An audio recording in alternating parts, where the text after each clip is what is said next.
And if you're well-educated and well-travelled, you'll realise... No, what you've just tried to do is shut down discussion. What you're saying is if you're not prepared to accept our views in our culture, the way we express them, then it's you who's being bigoted. You're about to see this Muslim commentator peddle one of the biggest lies in our country right now, but Ben Habib does a brilliant job of shutting it down. I think it depends who you ask when it comes to migration, and I think that we have had recent studies and articles in September from the Migration Observatory in Oxford University stating that the higher educated you are, that you would actually be okay with immigration, because it's depending on how you look at it, from which aspect, whether you're looking at it from the race that you allow into this country, whether it's the skilled, whether when we talk about integration, we have so many people that are working in the UK that are highly educated and integrated. In fact, 3/4 of the UK is owned, probably the land even on this building is probably owned by foreigners and immigrants. So that's not an issue. So if you have a problem with illegal immigration and the people coming in on the boats, it's because you're not educated. It's because you're not as socially mobile or as open-minded as the liberal university establishment. I think that the actual issue is that it's not about the amount of people that are here. It's about why is it a problem that there is the people that are here when it comes to certain maybe minorities, certain cultures and backgrounds. Well, the government, in, I think, a false pursuit of sustaining GDP and an inability to fix our own broken labour market, has thrown open the doors to low-skilled work. If you look at the minimum wage that you need to achieve in order to get a work visa, it's £26,000. That's more than 20% less than the median wage of the average British worker.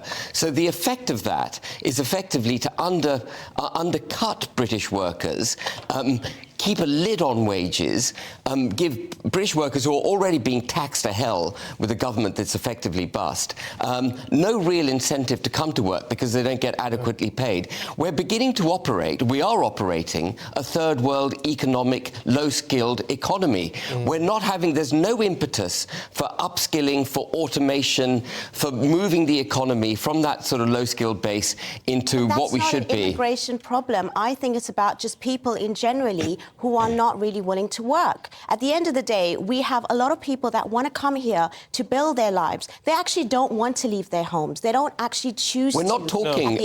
She's completely missed the point that he's made, and she doesn't understand that you cannot have open borders and a welfare state simultaneously. Milton Friedman warned us about that. At the end of the day, regardless of who you think you're talking about, when we are talking about these things about, it's giving more opportunity to the underskilled and taking away jobs from, the people that really need it, it's really... No, it's not about who needs it. The trouble is, there are so many different facets. I am born and bred in South Africa, coming from an apartheid state when I was a child and, coming here, for equal opportunities in the West. So we can't just say, just because I look and be in a particular way, you probably won't even assume that I actually was born and bred in South Africa. It's got nothing to do with that. I think integration is about the fact that we just have our own prejudice and we just don't know how to actually understand the world better. And if you're well-educated and well-travelled, you'll realise I think that's totally underestimating the extent of the bias. No, it's not. Is, because you not have at all. Come from a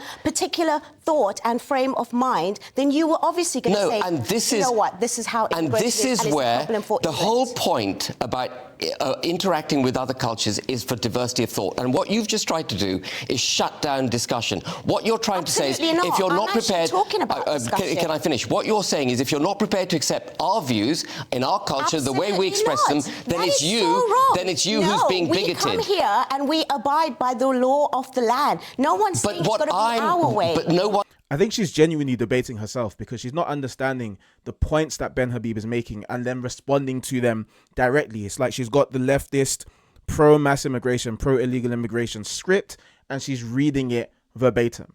No one's suggesting you're not abiding by the law of the land. What I'm suggesting is that for a homogeneous, harmonious society, you have to have shared values and you have to come together. And that is happening. And it is not happening. We have got multi-ethnic silos, ghettos developing right across the United Kingdom. We saw it with the anti-Israeli marches. We saw it in Leicester a few months ago when ethnic Pakistanis kicked off against ethnic Indians over a cricket cricket match in which England wasn't even playing. With every culture, every society. No, we've got to. It's not just about a minority issue. No, it doesn't happen. Not. It doesn't happen. There is an outright assault on Western democracies from unbridled immigration all the way from Europe, the United Kingdom, and the United States. It just seems like there's just West against the East. No, it is not. With certain cultures that are actually favoured more than the others. It is. Yes, that is. exactly what it that is trying to introduce prejudice into a debate where no prejudice, at least in my mind, exists. This has got nothing to do. You're the one that mentioned certain cultures and things. I didn't. You're the one that said I'm talking about the necessity for shared values and a harmonious. No, we do not share values. This is what people will try and lie to us and gaslight us by saying all cultures are the same. When you're literally watching a video with two women, one of them covering her hair so as to not be tempting to men, and the other one not doing so, whilst trying to say that all cultures are the same. There's very clearly a difference between British and Western culture and Islamic or Eastern cultures or the many cultures around the world. And that doesn't mean that every culture other than British culture is horrible. There are many fantastic things about other cultures, but it would be a lie to suggest that there are no differences whatsoever. And anybody who points out the fact that some cultures and some cultural practices are incompatible with the UK, to call them racist or bigoted or prejudiced. The gaslighting is incredible. Not only is it the case that the majority of people crossing the boats come from Afghanistan, and 99% of people in Afghanistan want Sharia law to be the law of the land they live in, which would include death penalty for leaving Islam. But it's also the case that many people, many recent migrants from Muslim countries in the UK also do not share the cultural values of the UK, of the country built on Christian foundations. As an example, I've talked about this in another video. Dewsbury Central Mosque is the European headquarters of what the biggest Muslim organization around the world, and it's headquartered in the north of England.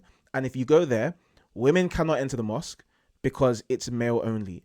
In their university, their madrasa, which is like a Muslim seminary, the people in that seminary eat on the floor. They all grow their beards because they want to emulate the Prophet Mohammed. Now, Muhammad's life, Muhammad, someone who advocated, well, he had multiple wives, one of whom was a minor, is an example to people of polygamy, of pedophilia. These cultural practices are alien to what's accepted in the UK.